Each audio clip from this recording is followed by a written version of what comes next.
guys, welcome to Mupade Training Academy. So SI Ultimate Series தான் போயிட்டு இருக்கு. So SI Ultimate Seriesல இன்னைக்கு நம்ம பார்க்க போறது என்னன்னு பாத்தீங்கன்னா அறிவியல் கேள்விகள் தான். So அறிவியல் கேள்விகள் எந்த அளவுக்கு முக்கியம், அது எந்த அளவுக்கு நாங்க டீடைலிங்கா எக்ஸ்பிளைன் பண்றோம்ன்ற எல்லாமே உங்களுக்கு நல்லாவே தெரியும். So apart from அறிவியல் எல்லா சப்ஜெக்ட்ஸுமே டீடைலா நாங்க கொடுத்துட்டு இருக்கோம் இந்த SI Ultimate Seriesல. So வீட்ல உட்கார்ந்து படிக்கிற உங்களுக்கு அது எவ்வளவு எது கரெக்ட் எது தப்பு எல்லாமே உங்களுக்கு கரெக்டா தெரிஞ்சுக்கிட்டு இருக்கு. கரெக்டா நம்ம நல்லபடியா படிச்சது எந்த அளவுக்கு ரீகால் பண்ண முடியுமோ அதையும் ரீகால் பண்ணிக்கிட்டு இருக்கோம் நான் நம்புறேன். ஸோ இன்னைக்கு நம்மளுடைய எஸ்ஐ அல்டிமேட் சீரிஸ்ல பார்த்துட்டு இருக்கக்கூடிய இந்த சயின்ஸ் கொஸ்டின்ல ஃபர்ஸ்ட் கொஸ்டின் வந்து என்ன அப்படின்னு பார்த்தீங்கன்னா, what is the compound of calcium used in white washing for buildings? ஓகேவா, கட்டிடங்களுக்கு வெள்ளை அடிப்பதற்கு பயன்படும் கால்சியத்தின் சேர்மம் எதுன்னு சொல்லிட்டு கேட்டிருக்காங்க.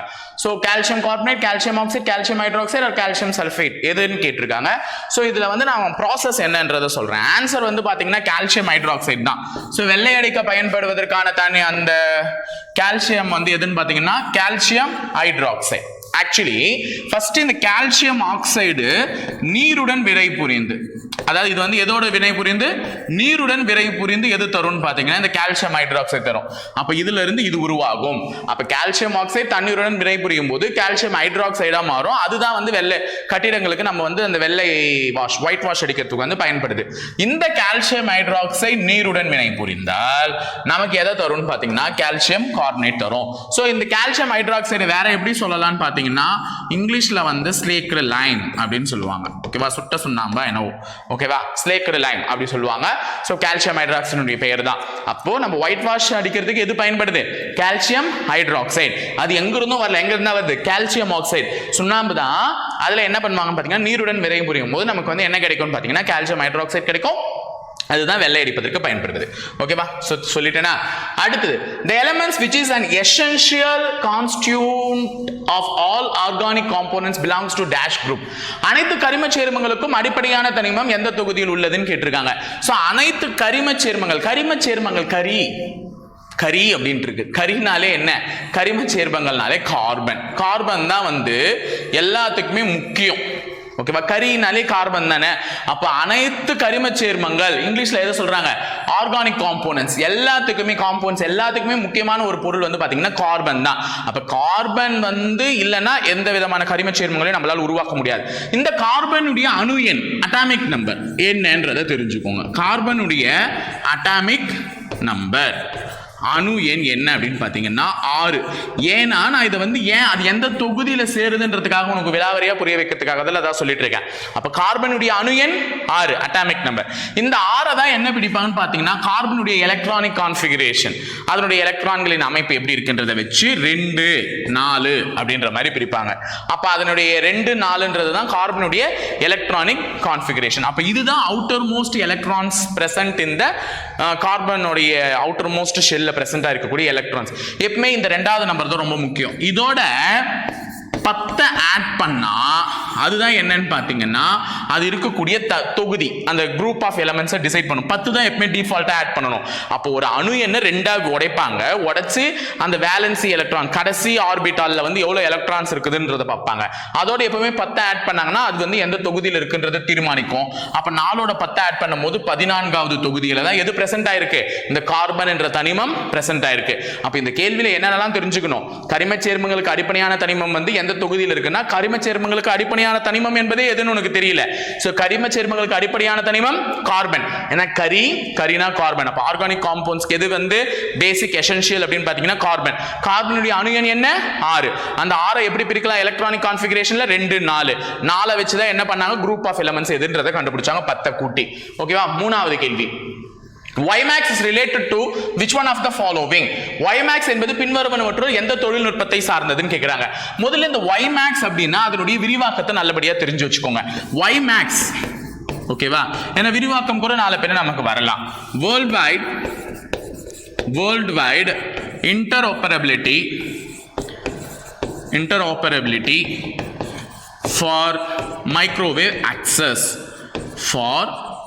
Microwave access.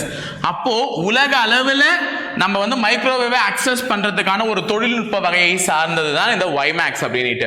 ஸோ தொழில்நுட்பம் உலக அளவில் வந்து மைக்ரோவேவ்ஸை வந்து அக்சஸ் பண்ணக்கூடியதுன்னா அது வந்து எதில் பயன்படும்னா கம்யூனிகேஷன் டெக்னாலஜி. ஓகேவா, கம்யூனிகேஷன் தொலைத்தொடர்பு சாதனங்கள் மூலமா பயன்படுத்தக்கூடியது தான். என்ன அப்படின்னு பார்த்தீங்கன்னா முன்னெல்லாம் வந்து நெட்டு எங்க உட்காந்தாலும் ஃப்ரீயா யூஸ் பண்றேன், எல்லாமே பண்றேன். வைஃபை என்பது வேற, வைமேக்ஸ் என்பது வேற. வைஃபை எங்க கிடைக்கும்? ஒரு குறிப்பிட்ட ஏரியாக்குள்ள தான் வைஃபையால கவர் பண்ண முடியும். இப்போ வந்து வைஃபை கனெக்ட் பண்றாங்க. இப்போ இந்த பில்டிங்ல நான் வைஃபை கனெக்ட் பண்றேன்னா இந்த பில்டிங்ல கொஞ்சம் ஒரு குறிப்பிட்ட டிஸ்டன்ஸ் வரைக்கும் அந்த வைஃபைனுடைய கவரேஜ் இருக்கும்.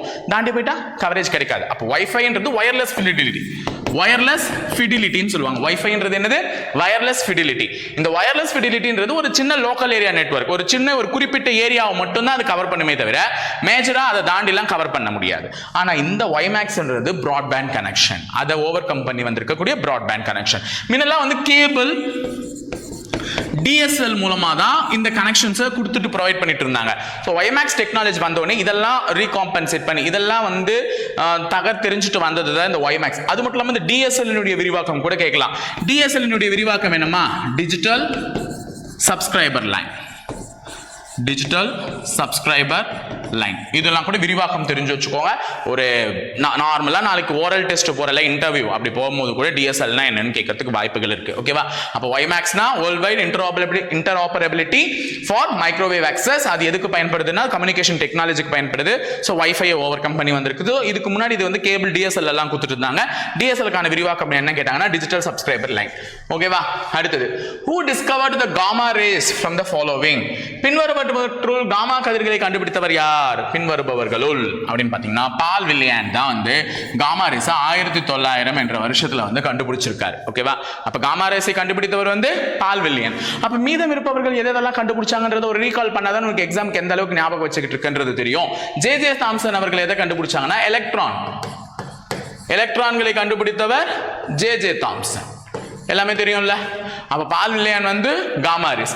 மேரி கியூரி அம்மையார் எதை கண்டுபிடிச்சாங்க அப்படின்னு பாத்தீங்கன்னா ரேடியம் மற்றும் பொலானியம். ரேடியத்தையும் பொலானியத்தையும் கண்டுபிடிச்சவங்க வந்து மேரி கியூரி அம்மையார். ஓகேவா, மேரி கியூரி அம்மையார். சோ அடுத்தது ஆடம் ஆஸ்பார்ன். இவங்க என்ன கண்டுபிடிச்சாங்கன்னா நம்ம நார்மலா யூஸ் பண்ணக்கூடிய பிசி. சார் பர்சனல் கம்ப்யூட்டர் இல்லை, இது போர்ட்டபிள் கம்ப்யூட்டர். ஓகேவா, பர்சனல் கம்ப்யூட்டர் கண்டுபிடிச்சது வேற யாரும் பேர் தான் வரும். இவர் வந்து போர்ட்டபிள் கம்ப்யூட்டர். முதல்ல எல்லாம் கம்ப்யூட்டர் கண்டுபிடிக்கும் போது மனுஷன் இத்துளுண்டு தான் இருந்தான். கம்ப்யூட்டர் அவ்வளோ பெருசு இருந்தது. அதுக்கு பின்னாடி வேக்கம் டியூப்ஸ்லாம் கனெக்ட் பண்ணியிருந்தாங்க. அந்த வேக்கம் டியூப்ஸை டிரான்சிஸ்டராக ரீப்ளேஸ் பண்ணி அந்த மாதிரிலாம் பண்ணும் போது தான் கம்ப்யூட்டரோட சைஸ் சுருங்க. முதல்ல போனே எப்படி செங்கல் மாதிரி இருந்துச்சு. இப்போ கை கடக்கமா ஒரு சின்ன போன் வரலையா, அந்த மாதிரி தான் கம்ப்யூட்டரும் பெருசா இருந்துச்சு. அது போர்ட்டபிள் கம்ப்யூட்டர், சின்னதாக இருக்கலாம். போர்ட்டபிள்னா சின்னது. அந்த போர்ட்டபிள் கம்ப்யூட்டர் கண்டுபிடிச்சவர் யாருன்னு பார்த்தீங்கன்னா ஆடம் ஆஸ்பார்ன் அவர்கள். ஸோ காமா ரேஸை கண்டுபிடிச்சவர் பால் வில்லியன் அப்படின்றத கண்டுபிடிச்சிட்டோம். அப்போ இந்த ஆல்பா ரேஸும் ஆல்பா கதிர்களையும் பீட்டா கதிர்களையும் கண்டுபிடித்தவர் யாருன்னு நமக்கு கேட்கலாம்ல. அது யாருன்னு பார்த்தீங்கன்னா எர்னஸ்ட் ரூதர்ஃபோர்ட். ஓகேவா, எர்னஸ்ட் ரூதர்ஃபோர்ட் அவர்கள் தான் எதை கண்டுபிடிச்சாங்க? ஆல்பா ரேஸையும் பீட்டா ரேஸையும் கண்டுபிடிச்சாங்க. அப்ப காமா கதிர்களை கண்டுபிடிச்சது பால் வில்லியன். ஓகேவா, சோ எல்லா क्वेश्चंसும் தெரிஞ்சு யார் யார் எதை கண்டுபிடிச்சாங்கன்னு. So 5th question, when sound waves travels from one medium to another medium, the quantity that remains unchanged is. ஒலி அலைகள் ஒரு ஊடகத்திலிருந்து மற்றொரு ஊடகத்திற்கு செல்லும் பொழுது கீழ்கண்டவற்றுள் எதன் அளவு மாறாது இருக்கும் அப்படின்னு கேட்கிறாங்க. அப்போ ஒலி அலைகள் ஒரு மீடியம் அப்படின்னா இந்த மீடியம்ல வைக்கிறேன். இது ஒரு கண்டக்டர், கேரிங் கண்டக்டர். இந்த இடத்துல ஒரு மனுஷனை வச்சு கத்த வைக்கிறேன், அவர் கத்துறாரு. அப்போ இந்த மீடியத்தின் வழியா போய் இன்னொரு மீடியம் இது வழியா ஒலி அலை போய் வெளியே வருது அப்படின்னா இந்த ஒலி அலைகள் ஒரு மீடியத்திலிருந்து இன்னொரு மீடியம்க்கு போகும்போது, ஒரு ஊடகத்திலிருந்து இன்னொரு ஊடகத்திற்கு செல்லும் பொழுது எதனுடைய அளவு மாறாம இருக்கும்னா ஃப்ரீக்வன்சி, அதிர்வெண் வந்து எக்காரணத்துக்கு கொண்டு சேஞ்ச் ஆகாது. அப்ப நம்ம பேசக்கூடிய சவுண்டினுடைய ஃப்ரீக்வன்சி வந்து சேஞ்ச் ஆகாது, அது மேக்சிமம் எடுத்துட்டு போயிடும்.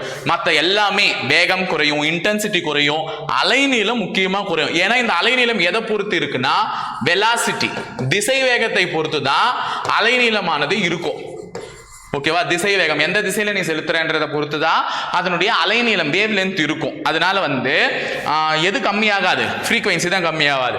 அதே நேரத்தில் இன்னொரு விஷயம் சொல்லிக்கிறேன், இந்த ஃப்ரீக்வன்சியும் இந்த வேவ் லென்த்தும் இருக்குல்ல, இது ரெண்டுமே பார்த்தீங்கன்னா இன்டைரக்ட்லி ப்ரொபோர்ஷனல், எதிர் விகிதத்தில் தான் இருக்கும். அப்போ ஃப்ரீக்வன்சி ஏறுச்சுன்னா வேவ் லென்த் கம்மியாயிடும். வேவ் லென்த் ஏறுச்சுன்னா எது கம்மியாயிடும்? ஃப்ரீக்வன்சி கம்மியாயிடும். அதனால தான் சிகப்பு நிறத்தை எங்க இருந்தாலுமே பார்த்தா உனக்கு தெரியுது அப்படின்னா ரயில்வே சிக்னல்ஸ்ல தான் ரெட் சிக்னல் தான் யூஸ் பண்ணுவாங்க. ஸோ ரெட் கலர் எங்க இருந்து பார்த்தாலும் உனக்கு தெரியுது அப்படின்னா அதனுடைய காரணம் என்னன்னா ரெட்டினுடைய ஃப்ரீக்வன்சி குறைவு, அதனால தான் அதனுடைய அலைநீளம் அதிகம். ஏன் மோர் ஆர் லெஸ் ரயில்வே ஸ்டேஷன்ஸ்ல வந்து ரெட் கலர் யூஸ் பண்றாங்க அபாய சிக்னலா அப்படின்னு யாராவது கேட்டாங்கன்னா ரெட் கலரினுடைய ஃப்ரீக்வன்சி குறைவு, அதனால அதனுடைய அலைநீளம் வந்து அதிகமா இருக்கும். ஸோ அலைநீளம் அதிகமா இருக்கிறதுனால தான் எங்க இருந்தாலும் தெரியும் அப்படின்னு சொல்றதை வந்து காரணமா சொல்ல பழகிக்கோ. ஸோ இன்டர்வியூக்குமே பயன்படுத்தப்படும். ஓகேவா? 6th question. A spring is hung vertically with a mass m attached to its lower end. The spring experiences an elongation d. Then the force constant of the spring is proportional to. ஒரு கம்பி சுருள் செங்குத்தாக தொங்க விடப்பட்டுள்ளது. அதன் கீழ் முனையில் நிறை m கட்டப்பட்டுள்ளதால் கம்பி சுருள் d என்ற நீல நீட்சியை அடைகிறது. அப்போது கம்பி சுருளின் விசை மாறிலியின் நேர்த்தகவு என்ன? இது நான் உனக்கு புரிய வைக்கணும்னா ஃபர்ஸ்ட் அதை வரைஞ்சு காமிக்கிறேன். இப்போ இது ஒரு ஸ்ப்ரிங். ஓகேவா? இது ஒரு ஸ்ப்ரிங். இந்த ஸ்ப்ரிங்குனாலே முதல்ல யார் ஞாபகம் வரணும்னா உனக்கு ராபர்ட் ஹூக் ஞாபகம் வரணுமா? ஸ்ப்ரிங்குனாலே யார் ஞாபகம் வரணும்? Robert Hooke. ஏன்னா ஹூக்ஸ்லால தான் எதை பத்தி பேசுவாங்க? ஸ்ப்ரிங்கை பத்தியே பேசுவாங்க. அப்ப அந்த ஸ்ப்ரிங்குன்ற லாவை பத்தி பேசுறது எல்லாருமே யாரு? ஹூக்ஸ்லா. அந்த ஹூக்ஸ்லா வந்து அந்த ஸ்ப்ரிங்கை பத்தி பேசியிருக்கிறது. அப்ப ராபர்ட் ஹூக்ன்றவர் உனக்கு ஞாபகம் வரணும் எதை பத்தி பேசும்போது? ஸ்ப்ரிங்கை பத்தி பேசும்போது. இப்ப இந்த ஸ்ப்ரிங்கை வந்து நான் சும்மா வச்சிருக்கேன். இதே ஸ்ப்ரிங்ல நான் ஒரு வைட்டை கட்டி தொங்க விட்டேன்னா ஸ்ப்ரிங்ன்றது எலாங்கேஷன், நீல நீட்சி. தமிழ்ல சொல்றாங்க நீல நீட்சியை அடையும். இங்கிலீஷ்ல என்ன வார்த்தை கொடுத்திருக்காங்க? எலாங்கேஷன். அப்ப வந்து ஸ்ப்ரிங் வந்து விரிய ஆரம்பிக்கும். இது ஒரு குண்டு, ஒரு வைட்டு. இதை தூக்கிட்டு வந்து இதுல நான் தொங்க விடுறேன்னா அது ஸ்ப்ரிங் என்ன பண்ணும்? இழுக்கும் கீழே. அப்போ ஏற்கனவே ஸ்ப்ரிங் இப்படிதான் இருந்திருக்கு. ஓகேவா? இந்த இதை வந்து மாஸ், இந்த மாஸ் அதாவது ஒரு நிறைய வந்து நான் கட்டி தொங்க விடும் போது இது எம்ஜின்னு சொல்லுவாங்க. மாஸ் ஒரு நிறைய கட்டி தொங்க விடும் போது ஏற்கனவே ஸ்ப்ரிங் நீளம் இவ்வளவுதான் இருந்துச்சு, அது என்ன ஆயிருக்கு? டிஸ்பிளேஸ்மெண்ட் டி ஆயிருக்கு. ஓகேவா? இந்த எம்னால அது வந்து கொஞ்சம் விரிவடைஞ்சிருக்கு அப்படின்னு சொல்றாங்க. அப்ப இதனுடைய ஃபார்முலா என்னன்னா m/d. நீ தொங்க விடப்படக்கூடிய நிறைக்கு ஏற்பதா அதனுடைய நீள நீட்சி வந்து அடையும். ஸோ ஆன்சர் வந்து C is m/d. ஓகேவாமா? அடுத்த question. Which of the following is used in making printer ink? Shoe polish and paint. பின்வருவனவற்றுள் அச்சுப்பொறி, செருப்பு பாலிஷ் மற்றும் பெயிண்ட்களில் பயன்படுத்தப்படும் பொருள் யாதுன்னு கேட்டாங்கன்னா லேம்ப் பிளாக், விளக்கு கருப்பு. இது எப்படின்னா என்னன்னா ரெண்டு பிளாக்ல கன்ஃபியூஸ் ஆகும். ஒன்று பவுன் பிளாக், இன்னொன்று லேம்ப் பிளாக்.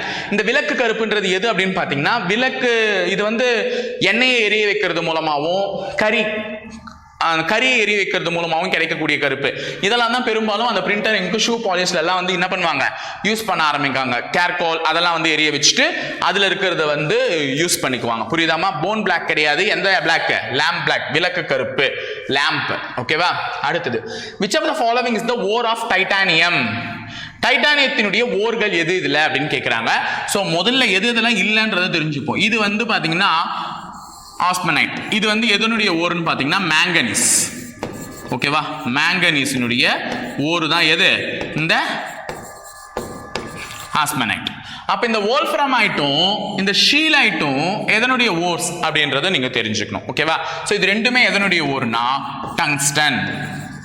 ஓகேவா? இது ரெண்டுமே எதனுடைய ஓர்? டங்ஸ்டனுடைய ஓர். அப்ப எதுதான் சார் டைட்டானியத்தினுடைய ஓர்னா ரூடைல்ன்ற இதுதான். இது கூடவே இன்னொன்னும் இருக்கும், இன்னொன்னுமே முக்கியம், டைட்டானியம் அப்படின்னு சொல்லுவாங்க. ஓகேவா? டைட்டானியம் அதுவுமே வந்து பாத்தீங்கன்னா one of the important ore for titanium. ஓகேவா? ஸோ இதுவுமே தெரிஞ்சு வச்சுக்கோங்க. இந்த ரெண்டு ஓர் தான் டைட்டானியத்தினுடைய முக்கியமான ஓர்கள். அதுல பெரும்பாலும் கேள்வித்தாள்கள் ரூடைல் தான் இருக்கும். ஸோ இது எல்லாமே தெரிஞ்சு வச்சுக்கோங்க. அடுத்தது போலாமா? So 9th question, who discovered X-ray? X-ray எல்லாம் ஈஸியா நீங்களே சொல்லிடுவீங்க. இந்த நேரத்துக்கு கமெண்ட் பாக்ஸ்ல நீங்க சொல்லிட்டே இருப்ப. So X-ray-வை கண்டுபிடித்தவர் யார்? X கதிர்களை கண்டுபிடித்தவர் யார்னா ராஞ்சன். அதனாலதான் X கதிர்களுடைய அழகாவே எதைதான் சொல்லுவாங்க? ராஞ்சன். எப்படி ரேடியத்தினுடைய அழகு, ரேடியோ ஆக்டிவிட்டியின் அழகு மேடம் கியூரின்னு சொல்றாங்களோ, மேரி கியூரி அம்மையார்னு சொல்றாங்களோ, ரான்சன் தான் எக்ஸ் கதிர்களை கண்டுபிடித்தவர். அதனால எக்ஸ் கதிர்களுடைய அழகாவே அவருடைய பேரை தான் வந்து என்ன பண்ணுவாங்க? சொல்லுவாங்க. ஓகேவா? சோ இங்க மேரி கியூரி தான் இருக்கு. அவங்க எதை கண்டுபிடிச்சாங்க? ரேடியம் அண்ட் பொலானியம் சொன்னேன். இந்த பார்டின் இருக்கான்னு சொன்னல. இப்ப கொஞ்ச நேரத்துக்கு முன்னாடி டிரான்சிஸ்டர் பத்தி பேசினேன். முதல்ல கம்ப்யூட்டர்ல பெருசா இருந்துச்சு. அப்ப அதுல எதை வச்சு கனெக்ட் பண்ணிருந்தாங்கன்னா வேக்கம் டியூப்ஸ் வச்சு கனெக்ட் பண்ணிருந்தாங்க. அது ஒரு பைப்பு, பெரிய பைப்பு. அப்பெல்லாம் என்ன தெரியுமா பண்ணுவாங்க? ஒரு பைப் அப்படியே பிடிச்சி 2-3 ஆள் சேர்த்து எடுத்துட்டு வந்து இப்படி சொருகி கனெக்ட். நீ போயிட்டு இப்ப வந்து டக்கு டக்குன்னு மாத்திர இல்ல, எல்லா ப்ராசஸும் ஒரு கம்ப்யூட்டர்ல பின்னாடி உள்ளுக்குள்ள நடக்குது. அப்பெல்லாம் வந்து ஒண்ணுத்துல இருந்து இன்னொன்னு போனனாலே அதை தூக்கிட்டு வந்து இந்த இன்செர்ட் பண்ணி அப்படிலாம் நடக்கும். ஸோ அந்த வேக்கம் டியூப்ஸை அந்த வேக்கம் டியூப்ஸை ரீப்ளேஸ் பண்ணி வந்தது தான் டிரான்சிஸ்டர். நீங்க பார்க்கக்கூடிய ஒரு சின்ன காம்போனன்ட், இது செய்யற வேலையை இதுவே செஞ்சிச்சு, சின்ன காம்போனன்ட். அந்த டிரான்சிஸ்டர் கண்டுபிடிச்சவர் தான் பார்ட்டின். ஓகேவா? சரி, அடுத்தது 10வது question. Name the raw material used in the production of glass. கண்ணாடி தயாரிப்பில் பயன்படுத்தப்படும் மூலப்பொருள் யாதுன்னு கேட்டிருக்காங்க. ஸோ கண்ணாடி தயாரிப்பில் நான் ஆல்ரெடி சொல்லியிருந்தேன் ஒரு முறை கிளாஸ்ல ஒன்று சொல்லும் பொழுது சிலிக்கா அப்படின்னு சொல்லிட்டே சொன்னேன். சிலிக்கான் டை ஆக்சைடுன்னு சொல்லும் போது இதுல தாங்க அதிகமாக மணல்ல தாங்க அதெல்லாம் இருக்கும் அப்படின்னு சொல்லிட்டு சொன்னேன். சிலிக்கான்றது வேற எதுவுமே இல்லை, மணல். ஸோ இந்த சிலிக்காவில் தான் அதிகமான கிளாஸை வந்து ப்ரொடக்ஷன் பண்ணுவாங்க. கிட்டத்தட்ட 3185 டிகிரி செல்சியஸ்ல 24 மணி நேரம் வச்சுதான் இந்த கண்ணாடிகள் எல்லாம் உருவாக்குவாங்களேவா. அதுல நமக்கு இயற்கையாக கிடைக்கக்கூடிய பொருட்கள் இந்த சிலிக்கா இருக்குல்ல, இதுல 71% நமக்கு கண்ணாடி தயாரிப்பதற்கான பொருட்கள் கிடைக்க பெற்றுவிடும். அதுக்கு அடுத்தது சோடா ஆஷ், இதுல 14% அப்படின்ற மாதிரி இதுக்கு அடுத்த இடத்துல தான் சோடா ஆஷே இருக்கும். அப்ப பெரும்பாலான மெட்டீரியல், ரா மெட்டீரியல் எதுனா ஒரு கண்ணாடியை உற்பத்தி பண்றதுல சிலிக்கா தான் முதலிடத்தை வகிக்கிறது 71%. அப்ப ஆன்சர் சிலிக்கா. 11வது கேள்வி. which of the following components of nitrogen is called as laughing gas? கீழ்கண்ட நைட்ரஜன் சேர்மங்களில் சிரிக்க வைக்கும் வாயு என்று அழைக்கப்படுவது எதுன்னு கேட்கிறாங்கன்னா, இங்க எல்லாமே கொடுத்திருக்கிறது எல்லாமே நைட்ரஜனுடைய ஒரு வகை சேர்மங்கள் தான். Nitric oxide, nitrogen dioxide, nitrous oxide, nitrogen pentoxide, ஆனா பென்டாக்சைடு எல்லாமே உங்களுக்கு தெரியுமே இந்த நேரத்துக்கு N2O சொல்லக்கூடிய நைட்ரஸ் ஆக்சைடு தான். நாங்க இந்த இடத்துல எப்படி கொடுத்திருக்கோம் பார், உனக்கு அதுக்கான வேதியியல் வாய்ப்பாடும் கொடுத்திருக்கோம், வேதியியல் பெயரும் கொடுத்திருக்கோம். அப்ப நீ இந்த இடத்துல பார்க்கும் பொழுது ரெண்டுத்துக்குமே ப்ரிப்பேர் ஆகணும். நாளை பின்ன ஆப்ஷன்ல எது வேணா வைக்கலாம். ஆனா நம்ம மேட்ச் த ஃபாலோவிங்லயும் சரி, கெமிஸ்ட்ரியில மேட்ச் த ஃபாலோவிங்ல அந்த வேதியியல் பெயர்கள் கொடுத்துட்டு வேதியியல் வாய்ப்பாடு கொடுத்துட்டு மேட்ச் பண்ண சொன்னா கூட முப்படை பயிற்சி மையத்துல இந்த எஸ்ஐ அல்டிமேட்டை ஃபாலோ பண்ணிட்டு இருக்க எல்லாருமே கரெக்டா மேட்ச் பண்ணிடுவீங்கன்ற நம்பிக்கை இருக்கு. ஏன்னா பார்க்கும்போது உனக்கு நல்லா தெரியும்ல, ஏன்னா அந்த அளவுக்கு பிராக்டிஸ் பண்ணிட்டு இருக்க கூட சேர்ந்து. ஸோ லாஃபிங் கேஸ் ஈஸியான ஒரு கொஸ்டின் தான், முடிச்சுட்டேன். வாங்க முக்கியமான கொஸ்டின் வந்துச்சு பாருங்க. Visible light of the solar radiation supplies the main energy for the photosynthesis. Point out the wave length of the visible spectrum. சூரிய கதிர்களில் காணக்கூடிய ஒளி சேர்க்கைக்கான சக்தியை வழங்குகிறது, அவற்றின் அலைநீளத்தை குறிப்பிடுங்கன்னு கேட்கிறாங்க. அப்ப நம்ம சூரிய சக்தி அப்படின்னும் பொழுது நமக்கு விசிபிள் ஸ்பெக்ட்ரம்னா கண்ணுக்கு தெரியக்கூடிய நிறங்கள், அந்த நிறங்கள் நிறப்பிரிகை அப்படின்னு சொல்லுவாங்க. ராமன் எஃபெக்ட் கண்டுபிடிச்சிருப்பார். ஒரு முப்பெட்டகத்தின் வழியாக ஒரு ட்ரையாங்குலர் ஸ்பெக்ட்ரம் இருக்கும், அது வழியாக ஒரு ஸ்பெக்ட்ரம் நான் பாஸ் பண்ணும்போது அதுல 7 நிறங்கள் வந்து பிரியும் சொல்லியிருப்பாங்க. ஸோ அந்த 7 நிறங்கள் என்னென்னு பார்த்தீங்கன்னா விப் கயார், இது எல்லாருக்குமே தெரியும். வி வந்து என்னமா வயலட், ஐ வந்து இண்டிகோ, இது ப்ளூ, இது green, yellow, orange, red. So இது எல்லாமே இருக்கு. இதோடைய அந்த ஸ்பெக்ட்ரத்தினுடைய அலைநீளம் வேவ் லென்த் தான் கேட்குறாங்க. வேவ் லென்த்னா அலைநீளம். நான் ஆல்ரெடி சொன்னேன், ரெட்டுக்கு வந்து ஃப்ரீக்வன்சி கம்மியா இருக்கிறதுனால ரெட்டுக்கு தான் அலைநீளம் அதிகம். கடைசியில் என்ன கலர் இருக்கு? ரெட்டு தானே இருக்கு. அப்ப ரெட்டுக்கு தான் அலைநீளமே அதிகம். ஸோ இதனுடைய ஆன்சர் என்னன்னு பார்த்தீங்கன்னா வயலட்டுக்கு வந்து 300 நானோமீட்டர் இருக்கும், ரெட்டுக்கு வந்து 700 நானோமீட்டர் இருக்கும். ரொம்ப புரிஞ்சுக்கோங்க. அப்ப விசிபிள் ஸ்பெக்ட்ரத்தினுடைய அலகு 300 நானோமீட்டரில் இருந்து 720 நானோமீட்டர் திட்டத்தட்ட. ஆனா நான் ரவுண்ட் ஆஃப்ல 700 சொல்லுவாங்க, நீங்க 720 ஞாபகம் வச்சுக்கோங்க, ஒண்ணுமே இல்லை. ஸோ 300 இருந்து 720 நானோமீட்டர் வரையும் இருக்கும். இந்த ஒரு அலைநீளத்தின் படிதான் செயல்படுமே. அப்ப அலைநீளம் இதுக்கு கம்மியா இருக்கு, வயலட்டுக்கு அலைநீளம் கம்மியா இருக்குன்னா ஃப்ரீக்வன்சி அதிகமா இருக்கு, ரெட்டுக்கு ஃப்ரீக்வன்சி கம்மியா இருக்கு, அதனால தான் அலைநீளம் அதிகமா இருக்கு 720 நானோமீட்டர். ஸோ இது ரொம்ப முக்கியம். ஏன்னா 2 டேட்டா கேட்பாங்க. இந்த ஒன்று வயலட்டினுடைய அலைநீளம் 300 நானோமீட்டர்னு கேள்வியில் கேட்கறதுக்கு வாய்ப்பு இருக்கு. இல்லைன்னா சிவப்பினுடைய அலைநீளம் என்ன 720 நானோமீட்டர், இது ரெண்டுமே கேட்கறதுக்கு வாய்ப்பு இருக்கு. இந்த ரெண்டுத்தையுமே மனப்பாடம் பண்ணி வச்சுக்கோங்க. மீதம் இருப்பதெல்லாம் அதற்கு இடைப்பட்டத்துல தான் இருக்கும். ஓகேவா? ஸோ அடுத்தது name the device used to produce high output power. அதிக அளவிலான சக்தியை, அதிக அளவிலான சக்தியை உற்பத்தி செய்யக்கூடிய உபகரணம் எதுன்னு கேட்கிறாங்க. இங்க இருக்கக்கூடியதுல செமிகண்டக்டர் அப்படின்னா செமிகண்டக்டர் லேசர்னு கொடுத்துருக்கணும். ஸோ செமிகண்டக்டர்ல வந்து கரண்டே கம்மியாக தான் கடத்தும், அது ஒரு குறை கடத்தி. அதுக்கப்புறம் அது அதிகமான இல்லை, ரூபி லேசர்லாம் இல்லை. இந்த இடத்துல இருக்கக்கூடியதுல கார்பன் டை ஆக்சைடு லேசர் தான். இதுல ஐஆர் ரேஸ் வந்து தான் வரும், இன்ஃப்ராரெட் ரேஸ் அப்படியே பொங்கிக்கிட்டு வரும். திட்டத்தட்ட இங்க இருக்கக்கூடியதுல இல்லை, மேக்சிமம் எல்லாத்த விடையுமே 20% ஹை அவுட்புட் தரது எதுன்னு பாத்தீங்கன்னா கார்பன் டை ஆக்சைடு லேசர் தான், CO2 லேசர். அப்ப இது ஞாபகம் வச்சுக்கோங்க. அதிக அளவிலான அவுட்புட் பவர் நமக்கு தரது எந்த laser? CO2 laser, carbon dioxide laser. அடுத்தது Einstein got the Nobel Prize for. Einstein எந்த கண்டுபிடிப்பிற்காக ஐன்ஸ்டீன் அவர்கள் நோபல் பரிசை பெற்றார்? ஐன்ஸ்டீன் அவர்கள் 4 முறை நோபல் பரிசுகளை பெற்றுள்ளார், அது தெரிஞ்சுக்கோங்க. அதுல 1921 வருஷம் நினைக்கிறேன் அதுல 1921 வருஷம் நினைக்கிறேன். அதுக்காக வந்து ஒளிமின் விளைவு, இந்த போட்டோ எலக்ட்ரிக் எஃபெக்டுக்காக தான் வந்து என்ன பண்ணாருன்னு பாத்தீங்கன்னா நோபல் பரிசு பெற்றிருக்கார். எந்த வருஷம்? 1921. அப்ப ஐன்ஸ்டீன் அவர்கள் எதற்காக நோபல் பரிசு பெற்றுள்ளார்னா போட்டோ எலக்ட்ரிக் எஃபெக்டுக்காக 1921 வருஷம் நோபல் பரிசு பெற்றுள்ளார். அடுத்தது 15. which of the following is not an insecticide? கீழ்கண்டவற்றில் எது பூச்சிக்கொல்லிகளுக்கான மருந்து அல்ல? மலாத்தியன், பராத்தியன், ஐசோப்ரேன், டயக்னியான் அப்படின்னா இது எல்லாமே பார்க்கறதுக்கு ஒரு மாதிரி பேர் இருக்கு. ஸோ எது வந்து இன்செக்டிசைட் பூச்சிக்கொல்லி அல்ல அப்படின்னு பார்த்தீங்கன்னா ஐசோஸ்பிரின் தான் வந்து பூச்சிக்கொல்லி இல்லை. ஓகேவா? ஏன் அது பூச்சிக்கொல்லி இல்லைன்னு சொல்றேன் பாரு, ஏன்னா அது ஒரு நேச்சுரல் ரப்பர், டயர்லாம் உருவாக்கத்துக்கு பயன்படக்கூடிய ஒரு இயற்கையான ரப்பர் தான் வந்து ஐசோப்ரின். நம்ம டயர்லாம் இருக்கும்ல அதெல்லாம் உருவாக்கத்துக்கு பயன்படும். ஸோ அது வந்து ஒரு இயற்கை ரப்பர். ஓகேவா? நேச்சுரல் ரப்பர், அது தெரிஞ்சு வச்சுக்கோங்க. ஸோ அது தெரியாமல் நம்ம போக முடியாதுல்ல. நேச்சுரல் ரப்பர் அப்போ ஐசோப்ரேன்ன்றது. ஓகேவா? மற்றது எல்லாமே அப்போ பூச்சிக்கொல்லிகளாக பயன்படுத்தக்கூடியது தான். ஓகேவா? 16வது கேள்வி, identify the diprotic acid from the following set of acids கொடுத்துருக்காங்க. கீழ்கண்ட அமிலங்களில் இரு புரோட்டானிக் டைப்ரோட்டிக் அமிலத்தை கண்டுபிடி அப்படின்றாங்க. ஸோ இரு, டைனாலே இரு தானம்மா, 2. அப்ப டைனாலே என்ன அர்த்தம்? 2. அப்ப 2 புரோட்டிக் ஆசிட்னா எந்த ஹைட்ரஜன் ஆட்டம் அதனுடைய மாலிகுல்ஸ்ல 2 ஹைட்ரஜன் ஆட்டமை கொண்டுள்ளதோ அதுதான் டைப்ரோட்டிக் ஆசிட். அப்ப இந்த Hக்கு 1 தான் இருக்கு, அப்ப இது டைப்ரோட்டிக் ஆசிட் கிடையாது. H2 அப்ப இது டைப்ரோட்டிக் ஆசிட். இங்க H3 இதுவும் இல்ல, இங்க வெறும் H1 அப்ப இதுவும் இல்ல. அப்ப எந்த ஹைட்ரஜன் ஆட்டம் 2 இருக்கோ அதனுடைய மாலிகுல்ஸ்ல அதுதான் வந்து டைப்ரோட்டிக். அப்ப H2. இன்னொன்னு சொல்லலாம், H2CO3 ன்னு சொல்லுவாங்க. ஓகேவா? கார்பானிக் ஆசிட், கார்பானிக் ஆசிட்னு சொல்லக்கூடிய இவருமே என்னதான் டைப்ரோட்டிக் ஆசிட்கான ஒரு சிறந்த உதாரணம் தான் H2CO3. அப்ப ஹைட்ரஜன் ஆட்டம் 2 பிரசன்ட் ஆயிருக்கிறது தான் டைப்ரோட்டிக் ஆசிட்னு சொல்லுவாங்க. அது தெரிஞ்சு வச்சுக்கோங்க, இதுவும் எக்ஸ்ட்ரா தகவல் தான், நீ தெரிஞ்சுக்க வேண்டியதில்லை. அடுத்தது 17வது question, what is the valency of nitrogen with atomic number 7 and mass number 14? அணு எண் 7 நிறை எண் 14 கொண்ட நைட்ரஜன். ஆல்ரெடி சொல்லியிருக்க அணு எண் எங்க எழுதணும், நிறை எண் எங்க எழுதணும்னுட்டு. ஸோ அணு எண்ணா 7, அப்ப 7 கீழே 14 மாஸ் நம்பர்ன்றது மேல. அப்ப அட்டாமிக் நம்பர் கீழே எழுதணும், மாஸ் நம்பர் மேல எழுதணும். அட்டாமிக் நம்பர்ன்றது number of protons present in that, இதுல வந்து number of protons plus neutrons present in that mass நம்பர்ல. ஸோ நைட்ரஜனுக்கு இப்படி தான் இருக்கும். அதுல வந்து இணைத்திறன் கொண்டதனுடைய இணைத்திறன் என்ன, வேலன்சி என்னன்னு கேக்குறாங்க. வாட் இஸ் த வேலன்சி, அந்த நைட்ரஜன் அணுவினுடைய இணைத்திறன் என்னன்னு கேக்குறாங்க. ஸோ இது நான் வந்து சொல்றதுக்கு முன்னாடி ஒரு விஷயத்தை தெளிவா சொல்லிடணும். ஸோ இதுல இருக்கக்கூடிய எலக்ட்ரானிக் கான்ஃபிகரேஷன்ஸ் வச்சு தான் அகைன் அண்ட் அகைன் நம்ம சொல்ல முடியும். இதுக்கு முதல்ல நீ தெரிஞ்சுக்க வேண்டியது என்ன பாத்தீங்கன்னா ஆக்டெட் ரூல்.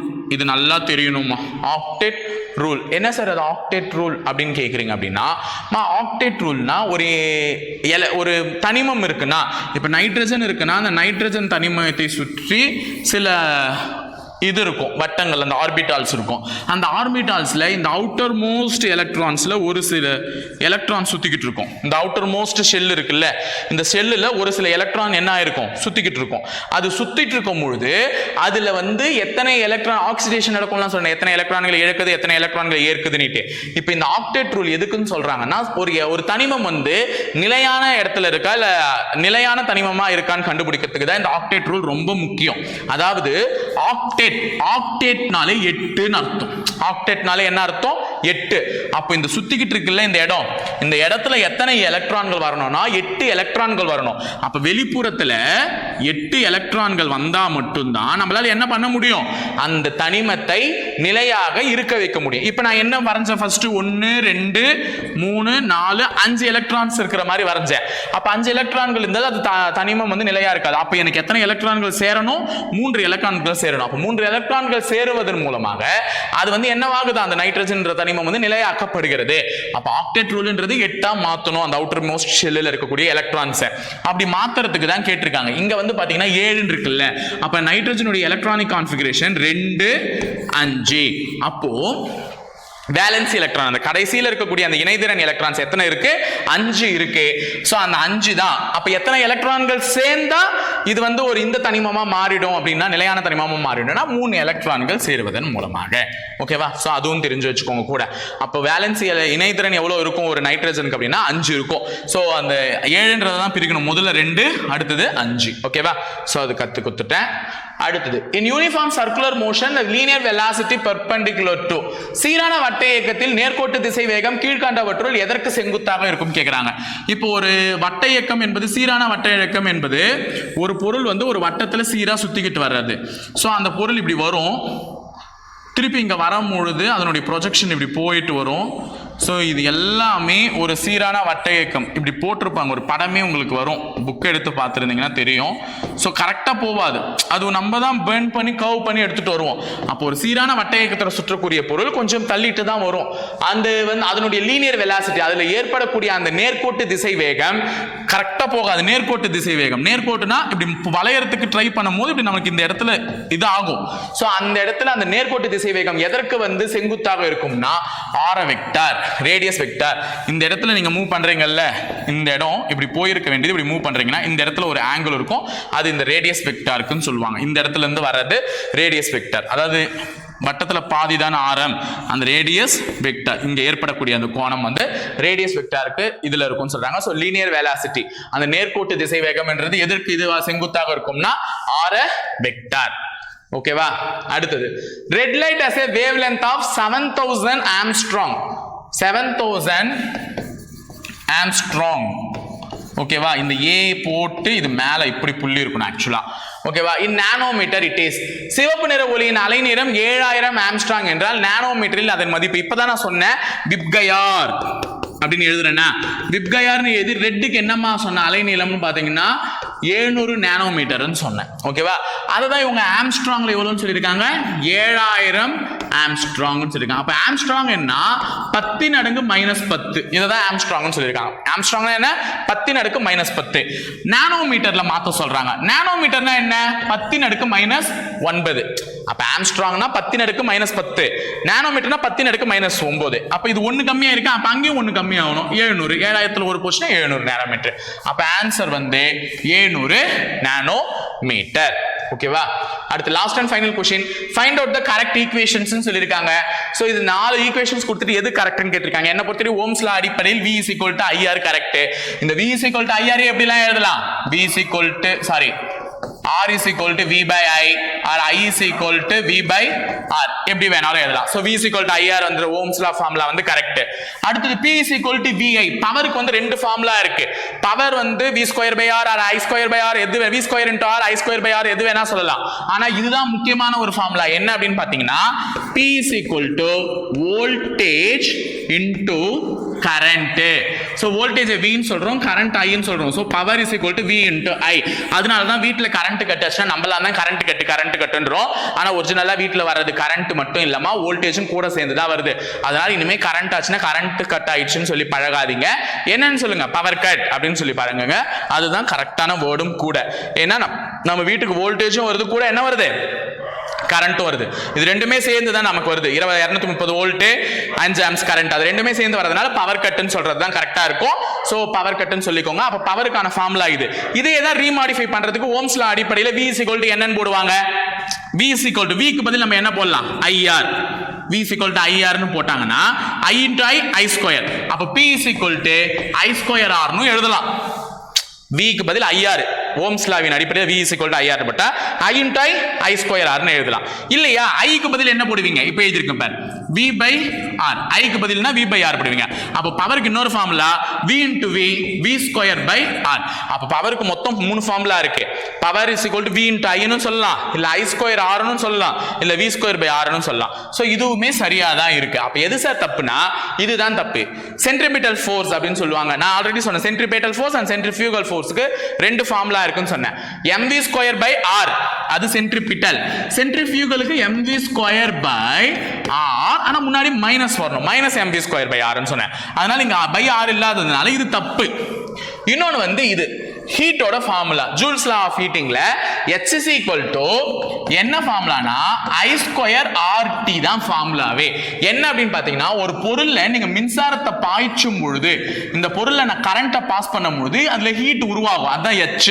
அப்ப அந்த ஹீட் எதை பொறுத்து இருக்குன்னா நான் எவ்வளவு அமௌண்ட் ஆஃப் மின்சாரம் பாஸ் பண்றனோ அதுக்கப்புறமா அந்த மெட்டீரியலுடைய ரெசிஸ்டன்ஸ் எவ்வளவு இருக்கு, மின்தடை எவ்வளவு இருக்கு, எவ்வளவு காலம், Tனா என்னது டைம், எவ்வளவு காலம் நான் அந்த மின்சாரத்தை அந்த கண்டக்டர் வழியா பாஸ் பண்றேன்றதை பொறுத்து தான் அந்த கண்டக்டர்ல ஏற்படக்கூடிய சூடு இருக்கு அப்படின்னு சொல்றாங்க.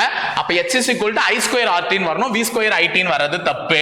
அப்ப இதுவும் தப்பு அதுவும் தப்பு. அப்ப எதுதான் சரியானது அப்படின்னு பாத்தீங்கன்னா செகண்ட் ஒன்னும் தேர்ட் ஒன்னும். சோ ஆன்சர் ஆப்ஷன் வந்து சி.